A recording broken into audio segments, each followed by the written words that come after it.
নদিয়ার ভারত বাংলাদেশ সীমান্তের গেদে সীমান্তে দিয়ে বাংলাদেশ থেকে ভারতে আসা প্রত্যেকেরই ফিরে যাওয়ার ব্যস্ততা। ভোর হতে না হতেই বাংলাদেশিদের ভারতে ফিরে যাওয়ার ব্যস্ততা গেদে সীমান্ত দিয়ে। যদিও গেদে সীমান্ত দিয়ে যে মৈত্রী এক্সপ্রেস চলত, বাংলাদেশের অগ্নিগর্ভের কারণের ফলে আপাতত স্থগিত রাখা হয়েছে মৈত্রী এক্সপ্রেস। বাংলাদেশ থেকে কলকাতা বিমানবন্দরে ফিরে বাংলাদেশের পরিস্থিতি নিয়ে তাদের অভিজ্ঞতা জানিয়েছেন যাত্রীরা। কি বলেছেন শোনাবো আপনাদের। গতকালও প্রায় 130 জনের উপরে মারা গিয়েছে। সেখানে কোথাও একটা আতঙ্ক কাজ করছিল অবশ্যই। সেই কারণে কি আজকে না আমাদের আগে থেকে আমার ওই ভাতিজা ও যে ওর একটা ডেট আছে, অ্যাপয়েন্টমেন্ট আছে, আবার জমা দিতে আসছে। আমি এই জন্য ওর সাথে আসছি। একদিকে যেমন নাকি শেখ হাসিনা সরকারের পতন হলো, বিভিন্ন জায়গায় উল্লাস দেখা গিয়েছে।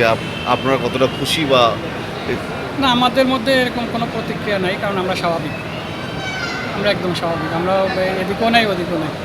যেটা বারবার করে বলা হচ্ছে জামাতুল যে নিষিদ্ধ সংগঠন, সেই নিষিদ্ধ সংগঠন যে রাজপথে নেমে তাদের লুট চালিয়েছে পর্যন্ত, কি বলবেন? এটা আমরা কখনো রাস্তায় বের হইনি, তো বুঝতে পারি। আমি গত 15 দিন বাসা থেকেই বের হইনি।